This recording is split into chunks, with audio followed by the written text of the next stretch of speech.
Actualmente en nuestra iglesia, la Iglesia Bíblica del Señor Jesucristo, nos encontramos en una serie de predicaciones expositivas en la carta de Pablo a los romanos y más particularmente en el capítulo 9 de la carta, donde Pablo trata ampliamente el tema de la elección incondicional. Y dado que este es un asunto que suele levantar muchas preguntas, los pastores de la iglesia hemos considerado apropiado traer una clase de escuela dominical para poner las doctrinas de la gracia y la controversia que hay alrededor de ella en su contexto histórico y al mismo tiempo tratar de responder algunas de las preguntas que se levantan alrededor de este tema. Pero antes vamos a orar y vamos a pedir al Señor que nuestro tiempo juntos en esta clase pueda ser de bendición para todos y de edificación para su iglesia. Oremos. Padre, nos presentamos delante de ti porque sabemos que necesitamos tu ayuda. Vamos a tratar un tema que suele ser controversial, que suele levantar preguntas y nosotros queremos, Señor, poder traer luz más que confusión y al mismo tiempo que podamos entendernos aún aquellos que no tenemos exactamente los mismos pensamientos con respecto a este tema. Señor, danos tu palabra y sobre todas las cosas concédenos un mayor aprecio por nuestro Salvador y por la salvación que nosotros tenemos en Él, porque te lo pedimos en su nombre. Amén. Amén. Cuando nosotros hablamos de las doctrinas de la gracia, nos referimos básicamente a esos puntos doctrinales que nosotros entendemos que conforman el Evangelio de Jesucristo o el marco contextual teológico en el que presentamos el Evangelio. Nos referimos básicamente a la doctrina de la depravación total o corrupción radical de todo ser humano, la elección incondicional, la redención particular, el llamamiento eficaz y la perseverancia de los santos. Debo decir de entrada, y el Señor lo sabe, que no es mi intención levantar controversias innecesarias dentro del pueblo de Dios y mucho menos ofender a creyentes que difieren de nosotros en algunos de estos puntos. El anhelo de mi corazón es que podamos entender los dos lados de esta controversia, pero sobre todo que podamos crecer en nuestro aprecio por nuestro Salvador y por la salvación que nosotros disfrutamos en Él de pura gracia. Veamos entonces, en primer lugar, el contexto histórico de esta controversia. Y para hacer esto, debemos comenzar con Jacobo Arminio, un pastor y teólogo holandés nacido en 1560, es decir, 4 años antes de la muerte de Juan Calvino, y cuyo nombre ha quedado ligado al sistema teológico opuesto a lo que hoy conocemos como calvinismo. Jacobo Arminio obtuvo su preparación teológica a los pies de Teodoro de Beza, quien fue el sucesor de Calvino en Ginebra, de modo que su formación teológica fue profundamente calvinista. Sin embargo, poco tiempo después de su ordenación al ministerio, él comenzó a tener conflictos con la postura calvinista en lo tocante al papel que juega la gracia de Dios en la salvación de los pecadores. Arminio concordaba con los calvinistas en que el libre albedrío del hombre, y en un momento vamos a definir ese término, no solo se encuentra herido, mutilado, y estoy citando aquí a Arminio, enfermizo, debilitado, sino también que ha sido hecho cautivo, destruido y perdido. De tal manera que el libre albedrío humano es totalmente inútil, decía Arminio, a menos que sea asistido por la gracia. Así que en este punto pareciera que todos estamos de acuerdo. Sin embargo, aunque Arminio enseñaba que el pecador necesita la gracia de Dios para salvarse, al mismo tiempo afirmaba que la gracia por sí sola no asegura la salvación de nadie. En otras palabras, la gracia es una condición necesaria para la salvación, pero no suficiente. Toda persona no regenerada, decía Arminio, posee una voluntad libre y la capacidad de resistir al Espíritu Santo, de rechazar la gracia de Dios que le es ofrecida y de no abrirle a aquel que toca la puerta de su corazón. De modo que si el pecador no responde al llamado del evangelio, la culpa es completamente suya. Y en esa última oración estamos todos de acuerdo. Si el pecador no responde al llamado del evangelio, la culpa es completamente suya. Pero ¿qué si el pecador acepta el mensaje y viene a Cristo en arrepentimiento y fe? En ese caso, ¿de quién depende la respuesta del pecador a final de cuentas? Y esa parte es importante. A final de cuentas, ¿de quién depende que el pecador diga que sí al evangelio? Bueno, Arminio responde que la salvación depende enteramente de la decisión humana y no de la soberanía de Dios. Dios nos concede a todos, dice él, suficiente gracia como para que vengamos a Cristo en arrepentimiento y fe. Y los que cooperan con esa gracia, aceptando a Cristo por la fe, son salvos. Y es a esos que Dios elige. Es por gracia, pero la decisión final está en nuestras manos. Ahora, si todos recibimos la misma gracia, ¿por qué tú dijiste que sí y tal vez tu vecino dijo que no?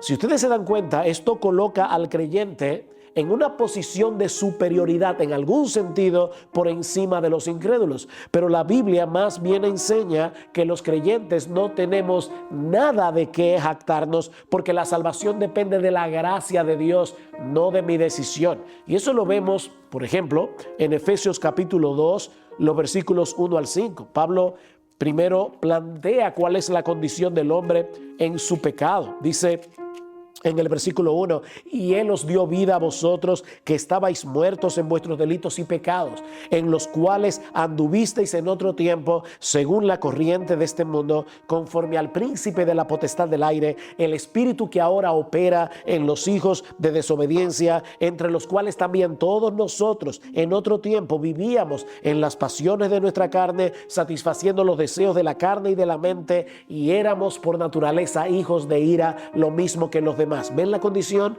Muertos en sus delitos y pecados. Pero Dios, que es rico en misericordia por causa del gran amor con que nos amó, y Pablo repite, aun cuando estábamos muertos en nuestros delitos, nos dio vida juntamente con Cristo. Y ahora Pablo añade, por gracia habéis sido salvados. O sea, lo que Pablo está diciendo es evidente que fue por gracia porque nosotros estábamos muertos. Es verdad que el pecador tiene que extender sus manos hacia Dios para recibir el don que se le ofrece en el evangelio. Pero a diferencia de Arminio, nosotros creemos que la Biblia enseña que nadie podrá hacer eso a menos que Dios cambie primero la disposición de su corazón. De manera que estas dos posturas teológicas presentan la salvación de los pecadores desde dos perspectivas completamente distintas. Mientras Arminio enseñaba que Dios eligió a todos aquellos que Él sabe de antemano que van a creer en Cristo, nosotros creemos que los elegidos ejercen fe porque fueron predestinados por Dios desde antes de la fundación del mundo por el puro afecto de su voluntad. Luego de la muerte de Arminio, sus seguidores fueron acusados de herejía, por lo que presentaron a los estados de Holanda un memorial de protesta. Esta protesta puede ser resumida en los siguientes puntos. Aquí vienen lo que podríamos llamar los 5 puntos del arminianismo. Aquí está lo que ellos presentaron a los estados holandeses. Primero, Dios elige o reprueba sobre la base de la fe o la incredulidad que Él prevé. O sea, Dios sabe quiénes van a creer y a esos elige. 2, Cristo murió por todos los hombres y por cada hombre, aunque solo los creyentes son salvados. En palabras más sencillas, Cristo murió en la cruz para hacer posible que cualquiera se salve, pero no para asegurar la salvación de nadie. 3, el hombre está tan depravado que la gracia divina es necesaria para la fe o para cualquier otra buena obra, en eso estamos de acuerdo, Pero 4, esta gracia puede ser resistida. Y 5, en lo tocante a si una persona verdaderamente regenerada ciertamente va a perseverar en la fe, ese es un punto que necesita más investigación. Eso es lo que ellos presentaron en aquel momento. Pero más adelante este último artículo fue alterado por los arminianos para enseñar definitivamente que un creyente verdadero, regenerado, puede perder su fe y con ella la salvación.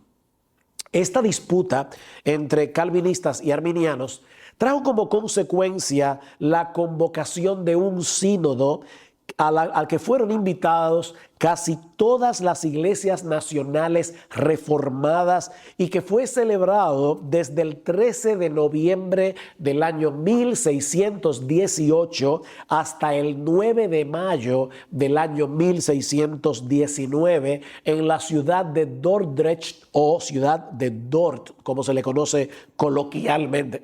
Estuvieron presentes 84 delegados holandeses, 18 comisionados delegados seculares, así como 27 delegados de varios estados de Alemania, de Suiza, de Inglaterra y de Escocia. Dice un historiador que fue un concilio sin paralelo en la historia del protestantismo. Luego de 154 sesiones que se llevaron a cabo en un lapso de 7 meses, los cánones del Sínodo de Dort condenaron la posición arminiana a la vez que presentaron las enseñanzas que han sido conocidas desde entonces como los 5 puntos del calvinismo o doctrinas de la gracia. Así que estos puntos fueron una respuesta a los 5 puntos que fueron presentados previamente por el arminianismo. Y hay al menos 2 cosas que quiero resaltar en este brevísimo recuento histórico que acabo de hacer. La primera es lo que acabo de decir, que los famosos 5 puntos del calvinismo en realidad surgieron como una respuesta a los 5 puntos presentados previamente por el arminianismo. Y la segunda cosa que quiero resaltar aquí es que Calvino ya estaba muerto desde hacía un poco más de medio siglo cuando estos 5 puntos fueron etiquetados como calvinismo o los 5 puntos del calvinismo. Personalmente yo no tengo problemas con las etiquetas teológicas siempre que entendamos el contenido teológico de cada una de esas etiquetas. Por eso es que yo prefiero referirme a estos 5 puntos como las doctrinas de la gracia. Pero en ocasiones las etiquetas nos ayudan a simplificar los 2 lados de la controversia, empaquetándolos en un solo término, calvinismo o arminianismo. A principios del siglo XX, creo que en 1905, 1906, alguien trató de resumir estas doctrinas del Sínodo de Dort usando el acróstico TULIP, que significa tulipán, por sus siglas en inglés. Total depravación, ahí está la T. Elección incondicional, que en inglés es unconditional election, ahí está la U. Expiación limitada, que en inglés es limited atonement, ahí está la L. Gracia irresistible, en inglés es irresistible grace, ahí está la I. Y perseverancia de los santos. Bueno, la P funciona igual en inglés y en español. Sin embargo, a pesar de la popularidad de este acróstico, lo cierto es que el TULIP puede dar lugar a algunos malos entendidos, como veremos en un momento, añadiendo confusión al prejuicio que ya muchos tienen lamentablemente contra las doctrinas de la gracia. En el tiempo que me resta, yo quisiera corregir algunas nociones relacionadas con las doctrinas de la gracia, recordando lo que decíamos al principio, que esta clase es como un apéndice de nuestras exposiciones en el capítulo 9 de Romanos y en cierta manera en toda la carta a los romanos, por lo que no podemos dar muchos argumentos bíblicos en cada uno de estos temas. Así que permítanme responder básicamente 4 preguntas. Primera pregunta: ¿posee el hombre libre albedrío? Bueno, depende de lo que queramos decir con esa frase. Si lo que quieres decir es que el hombre tiene la capacidad de escoger lo que quiere, es decir, cada vez que tomamos una decisión lo hacemos conforme a nuestros deseos, la respuesta es que sí, el hombre tiene libre albedrío. Nosotros no somos títeres de fuerzas externas que nos obligan a tomar las decisiones que tomamos y actuar de la manera como actuamos.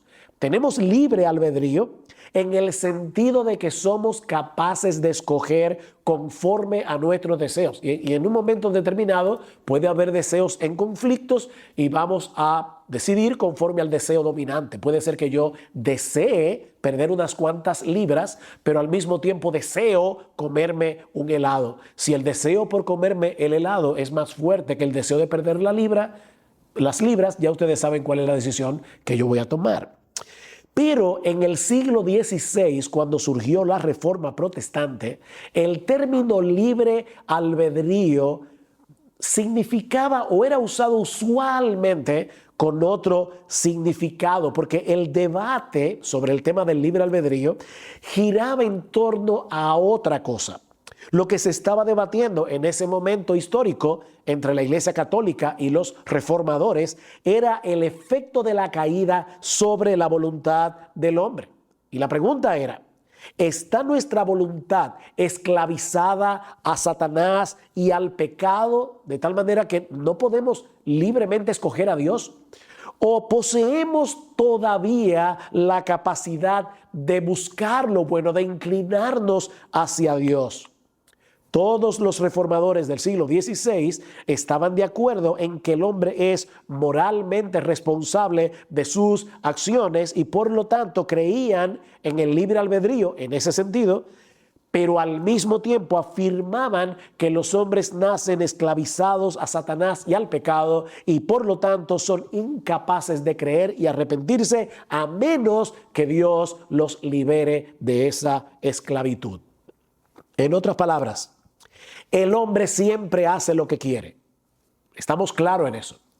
El problema del pecador es que lo que él quiere siempre es pecar, hasta cuando hace lo bueno. Yo puedo tomar la decisión como inconverso de no serle infiel a mi esposa porque quiero cuidar mi reputación. Pero eso es una buena acción, pero motivado por una cosa pecaminosa. Yo no estoy buscando la gloria de Dios, yo estoy buscando mi propia gloria. Dice en Génesis que toda intención de los pensamientos del corazón del hombre se encamina siempre hacia el mal. Y Pablo dice en Romanos capítulo 8, versículo 7, que los designios de la carne son enemistad contra Dios, porque no se sujetan a la ley de Dios, ni tampoco puede. ¿Creemos entonces en el libre albedrío? Depende. Si lo que están preguntando es si creemos que el hombre siempre actúa como un agente moral responsable conforme a sus deseos, la respuesta es sí, creemos en el libre albedrío, el hombre escoge lo que quiere.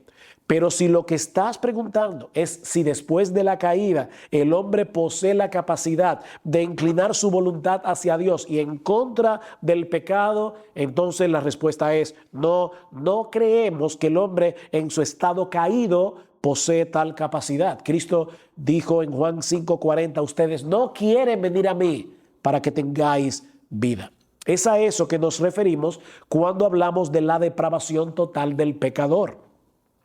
Aunque debo decir que este es uno de los puntos en los que el tulip se presta a confusión.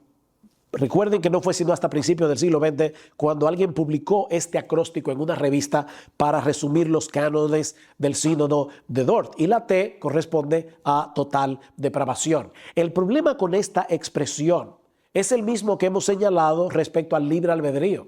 Y es que transmite una idea distorsionada de lo que entendemos que la Biblia enseña sobre la condición humana caída.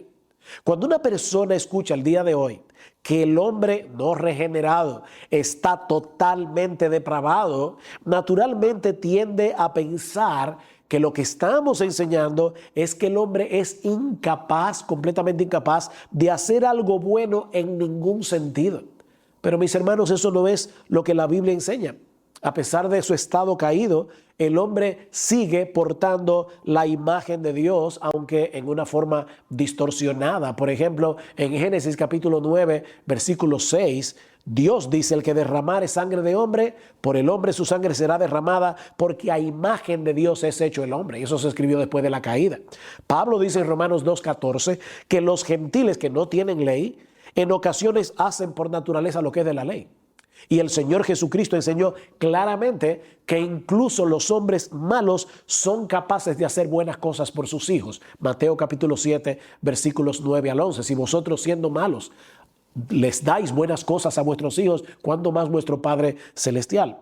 Lo que la Biblia enseña con respecto a este tema es que a partir de la caída, todas las facultades del hombre quedaron tan dañadas que no podemos acercarnos a Dios en nuestras propias fuerzas, ni hacer absolutamente nada que sea bueno en un sentido absoluto. ¿Y a qué yo me refiero?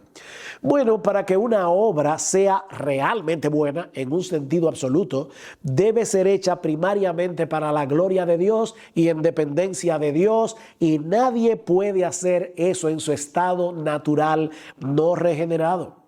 Es en ese sentido que Pablo afirma en Romanos capítulo 3 que no hay justo ni aún uno, no hay quien entienda, no hay quien busque a Dios, todos se desviaron, a una se hicieron inútiles, no hay quien haga lo bueno, no hay ni siquiera uno. Pero hay personas inconversas que cumplen sus promesas, que se ocupan de sus hijos, que mantienen sus votos matrimoniales, por lo menos externamente.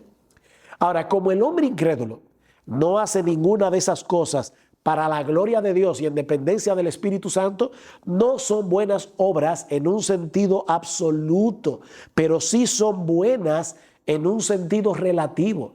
Porque, mis hermanos, es mejor cumplir las promesas que no hacerlo, es mejor cuidar de los hijos que descuidarlos, es mejor mantener el voto matrimonial. Es por eso que algunos teólogos han tratado de transmitir la enseñanza bíblica con respecto a este punto usando una terminología distinta. Por ejemplo, el teólogo Roger Nicol prefiere el término depravación radical y penetrante, mientras que R.C. Sproul lo resume todo en corrupción radical. La palabra radical viene del latín radix, que significa raíz. Cuando hablamos de una corrupción radical, lo que estamos diciendo es que el pecado ha dañado al hombre en la misma raíz de su personalidad. Segunda pregunta. Si la gracia de Dios es irresistible, ¿podemos decir entonces que somos salvos en contra de nuestra voluntad? Por supuesto que no. Recuerden que el problema del pecador es que él ama su pecado y aborrece a Dios. Pero en vez de arrastrarnos en contra de nuestra voluntad, lo que hace Dios en la regeneración es hacernos libres de la esclavitud del pecado para que podamos libremente responder al llamado del Evangelio. Déjenme ponerlo de esta manera. Y es una ilustración que he usado muchas veces hablando de este tema. Si yo pongo a una paloma y a un buitre a escoger libremente entre un pedazo de carroña y algunas semillas, en alpiste, semillas de girasol, el buitre va a elegir libremente la carroña porque esa es su naturaleza. La paloma libremente va a escoger el alpiste o las semillas de girasol. Si yo quiero que el buitre escoja la semilla de girasol, yo voy a tener que palomizar su naturaleza, voy a tener que cambiar su naturaleza, y eso es lo que Dios hace en la regeneración. Cristo dice, Juan 8, de cierto os digo, que todo aquel que hace pecado, esclavo es del pecado. Así que si el Hijo os libertare, seréis verdaderamente libres. Cada uno de nosotros vino libremente a Cristo cuando nos arrepentimos y creímos. A mí nadie me arrastró a creer en el Señor. Aunque fuimos llamados a salvación con un llamado irresistible, Dios no tuvo que forzarnos para hacerlo. Simplemente nos proveyó de una nueva naturaleza que libremente deseara inclinarse hacia Él y en contra del pecado. ¿Qué fue lo que Él prometió en el Antiguo Testamento? Escuchen Ezequiel 36, 26 y 27. Os daré corazón nuevo y pondré espíritu nuevo dentro de vosotros y quitaré de vuestra carne el corazón de piedra y os daré un corazón de carne y pondré dentro de vosotros mi espíritu y haré que andéis en mis estatutos y guardéis mis preceptos y lo pongáis por obra. ¿Es esto forzado? No, porque Él va a darnos un nuevo corazón. Nos dio un nuevo corazón. Como bien señala Greg Foster, es verdad que según el punto de vista calvinista, el Espíritu Santo no pide nuestro permiso antes de obrar en nosotros ese cambio de corazón. Pero ese cambio que Él opera nos hace más libres, no menos. ¿Ven? Nos hace más libres. De hecho, cuando el pecador se convierte y se arrepiente, es la primera vez que actúa en libertad, real libertad. Si el Hijo os libertare, seréis verdaderamente libres. Tercera pregunta. Si es Dios el que elige desde antes de la fundación del mundo, ¿quiere decir esto que los elegidos se salvarán como quiera, aunque no crean en Cristo ni se arrepientan? En estos días alguien envió una nota al chat, algo de la iglesia, y decía esto: ustedes dicen que el hombre no necesita creer y arrepentirse. Por supuesto que no estamos diciendo eso. Nadie se salvará a menos que crea y se arrepienta, porque la elección es incondicional, pero no la salvación. Permítame repetir eso otra vez. La elección de Dios es incondicional, pero nuestra salvación es con una condición, es con condición. ¿A qué yo me refiero? Al hablar de una elección incondicional de parte de Dios, estamos diciendo que la razón por la que Dios elige a unos y no a otros no está en nosotros, sino en Dios. No es que nosotros cumplimos con una condición previa y entonces Dios nos elige. No, pero Dios no es caprichoso cuando elige.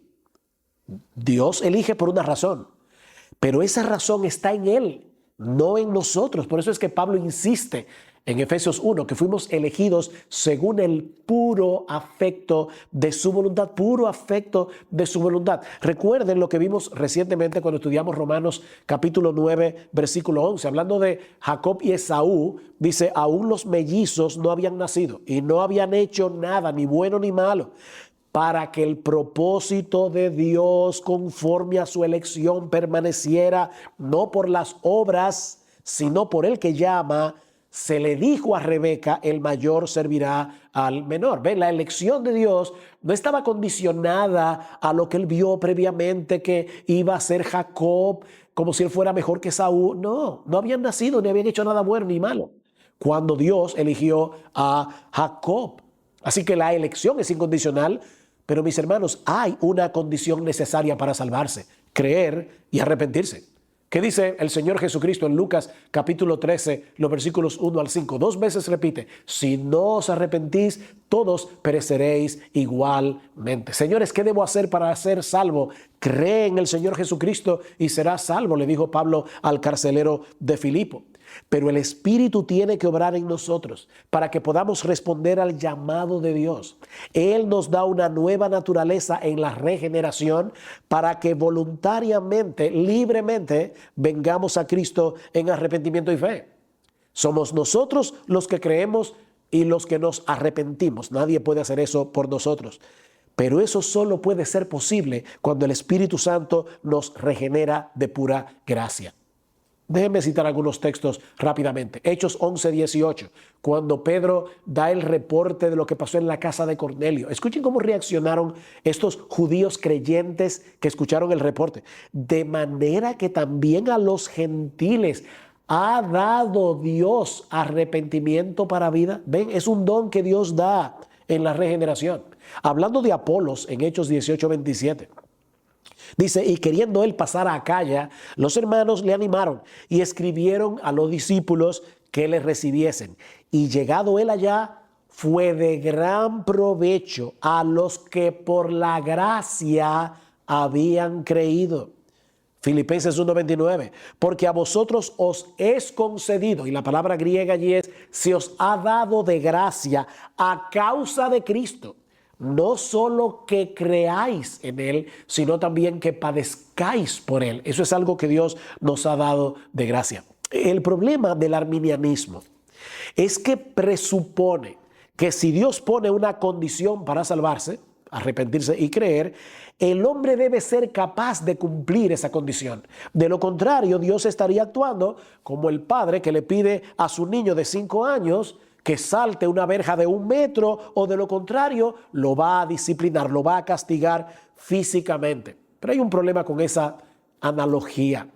La impotencia del hombre es espiritual, es moral, es distinta a la del niño que no puede saltar la verja de 1 metro. Es una impotencia culpable. ¿En qué sentido? En que la razón por la que el pecador no viene a Cristo en arrepentimiento y fe es porque él odia a Dios. Es porque él quiere gloria para sí, no gloria para Dios. Es una impotencia culpable. Ese fue el centro de la discusión entre Erasmo y Lutero. Erasmo, teólogo católico, escribió un libro hablando acerca del libre albedrío, defendiendo la noción de que el hombre podía inclinarse hacia Dios si lo quería, en el año 1524. Y Lutero escribió otro libro en respuesta al de Erasmo en 1525, un año más tarde. Erasmo en su libro no niega que la caída haya debilitado los poderes naturales del hombre, pero aún así le atribuye cierta capacidad para conocer a Dios y volverse a Él, ayudado, claro está, por la gracia de Dios. Así entiende Erasmo el libre albedrío, la capacidad que el hombre tiene con la ayuda de la gracia, de volverse hacia Dios. Uno de los argumentos de Erasmo a favor del libre albedrío son los mandamientos de Dios. Él dice, si no poseemos libre albedrío, ¿qué sentido tienen los mandamientos que encontramos en las Escrituras? Si Dios me pide que yo crea y me arrepienta, yo debo tener la capacidad de arrepentirme y creer. Lutero muy sabiamente le responde, ciertamente es posible inferir que si Dios ordena al hombre hacer algo que no puede hacer, entonces Dios se está burlando de él. Pero esa inferencia no es necesaria. O sea, tú estás infiriendo eso, Erasmo, pero estás llegando a conclusiones equivocadas. Eso es lo que le está diciendo Lutero. Y para probarlo, escuchen lo que sigue diciendo Lutero.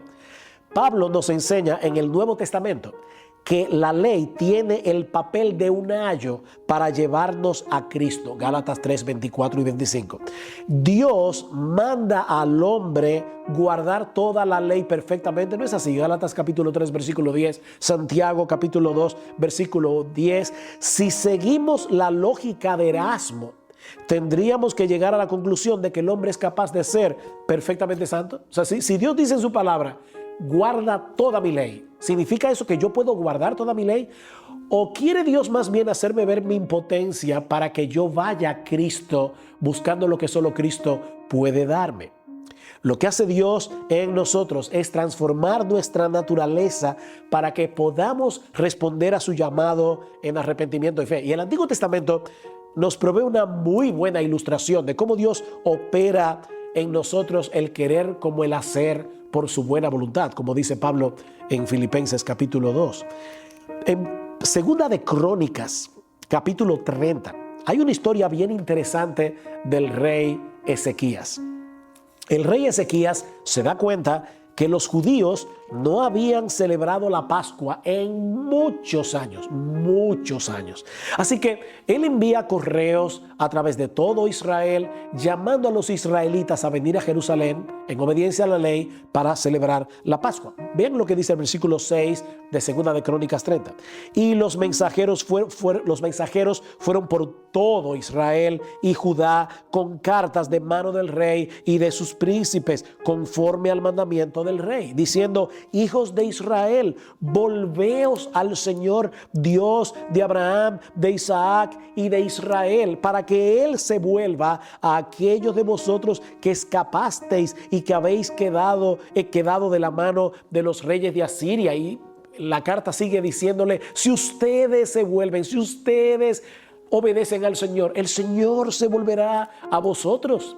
Hasta aquí, ¿verdad? Parece, aquí hay una condición. Si ustedes cumplen la condición, entonces Dios actuará a vuestro favor. Pero sigamos leyendo la historia. Versículo 10. Pasaron pues los correos de ciudad en ciudad por la tierra de Efraín y de Manasés y hasta Zabulón, por todo Israel, pero los escarnecían y se burlaban de ellos. No obstante, algunos hombres de Aser, de Manasés y de Zabulón se humillaron y vinieron a Jerusalén. Si la historia hubiera terminado ahí, pensaríamos: bueno, Dios puso una condición, algunos se burlaron, pero estos hombres de Manasés, de Aser y de Zabulón se humillaron y cumplieron la condición. Pero ahora escuchen lo que sigue diciendo el versículo 12. También sobre Judá estuvo la mano de Dios para darles un solo corazón, a fin de hacer lo que el rey y los príncipes ordenaron conforme a la palabra del Señor. Ese también está en el original hebreo, y lo que está diciendo es: sobre Judá estuvo la mano de Dios, de la misma manera que sobre los hombres de Aser, de Manasés y de Zabulón. Fue la mano de Dios que obró en ellos, para que entonces ellos pudieran hacer lo que el rey y los príncipes habían ordenado conforme a la palabra del Señor. Es por eso que Pablo en Romanos capítulo 11, luego de haber hablado ampliamente acerca de la soberanía de Dios en la salvación de los pecadores, ¿cómo concluye Pablo en Romanos 11:36? Porque de Él, es decir, de Dios, por Él, por medio de Dios y para Él son todas las cosas. A Él sea la gloria por siempre. Una última pregunta. ¿Para qué tenemos que evangelizar entonces? Si la salvación es de Jehová, ¿para qué evangelizar? Bueno, porque ese es el medio que Dios ha prometido usar para salvar a los pecadores. Dios no solamente ha elegido a quienes va a salvar, sino los medios a través de los cuales los va a salvar: la oración y el evangelismo. Pablo dice en 1 Corintios 1:21 que a Dios le agradó salvar a los creyentes por la locura de la predicación. Es por el poder de su palabra que Dios crea nueva vida en nosotros. Santiago 1:18, Él de su voluntad, ven, de su voluntad nos hizo nacer por la palabra de verdad, para que seamos primicias de sus criaturas. Somos una nueva criatura en Cristo porque por medio de su palabra Él nos ha hecho nacer de nuevo. Primera de Pedro 1:22, habiendo purificado vuestras almas por la obediencia a la verdad mediante el Espíritu, para el amor fraternal no fingido, amaos unos a otros entrañablemente de corazón puro. Y ahora escuchen: siendo renacidos o habiendo nacido de nuevo, no de simiente corruptible, sino de incorruptible, por la palabra de Dios que vive y permanece para siempre. Y esta es la palabra que por el evangelio os ha sido anunciada. Ven, a través de la predicación de la palabra, el Espíritu viene y crea nueva vida en los pecadores que han sido elegidos. De ahí lo que Pablo dice en 2 Timoteo capítulo 2, versículo 10. Por tanto, todo lo soporto por amor a los escogidos, para que ellos también obtengan la salvación que es en Cristo Jesús con gloria eterna. Todo lo soporto. Es como si Pablo estuviera diciendo: tú me estás preguntando que si el evangelismo es necesario. Mira mis espaldas, todos los azotes que yo he recibido, todos los problemas que yo he tenido para llevar el evangelio a través del mundo greco-romano. Y la razón por la que yo hago eso es porque nadie se va a salvar sin el evangelio, que es poder de Dios para salvación. Bien, mis hermanos, yo espero que esta clase haya sido de ayuda para entender la naturaleza de esta controversia y aclarar cualquier confusión. Me imagino que tiene que haber otras preguntas, pero en una clase tan breve no se puede responder todo. Pero si algunos de lo que me está escuchando no es creyente, voy a decirte una vez más lo mismo que dije recientemente en uno de mis sermones en Romanos. No te escondas detrás de la doctrina de la elección para justificar tu incredulidad. La razón por la que tú no vienes a Cristo es porque tú no quieres a Cristo. Pero Él es un poderoso Salvador que puede darte perdón y vida eterna si vienes a Él en arrepentimiento y fe. Recuerda que tu impotencia es moral, porque alguien puede decir, pero pastor, usted mismo dijo que yo no puedo. Si tú no puedes porque tú no quieres, pero Él puede obrar en ti el querer como el hacer por su buena voluntad. ¿Recuerdas al paralítico de Betesda si has leído la Biblia? Es un paralítico de nacimiento. Cristo llega y este hombre está allí tirado. Y Cristo le dice, levántate, toma tu camilla y anda. ¿Podía él obedecer al mandato de Jesús en su propia naturaleza? Por supuesto que no, es un paralítico. Pero si ese hombre tomaba la decisión, como de hecho tomó la decisión, de obedecer el mandato de Jesús, él se iba a levantar e iba a caminar. Y eso fue lo que sucedió. Así que no vienes porque no quieres. El impedimento es tu pecado, no la elección divina. Pero mi amigo, si tú vienes, no serás rechazado. ¿Tú entiendes que eres pecador? ¿Entiendes que algún día te vas a presentar delante del tribunal de Dios y que allí de ninguna manera vas a salir bien parado porque ya todos hemos sido condenados por su ley? ¿Tú entiendes eso? Entonces ven a Cristo y ven ahora, porque las puertas de la salvación siguen abiertas de par en par para todo aquel que cree. Vamos a orar. Padre, te damos muchas gracias por habernos dado de nuevo la oportunidad de presentar esta clase. Queremos rogarte ahora, Señor, que tú uses lo que hemos hablado aquí para aclarar cualquier confusión que tus hijos puedan tener con respecto a estas doctrinas y aún, Señor, usar esto para traer a Cristo a muchos en arrepentimiento y fe, porque te lo pedimos en su nombre y para su gloria. Amén. Amén.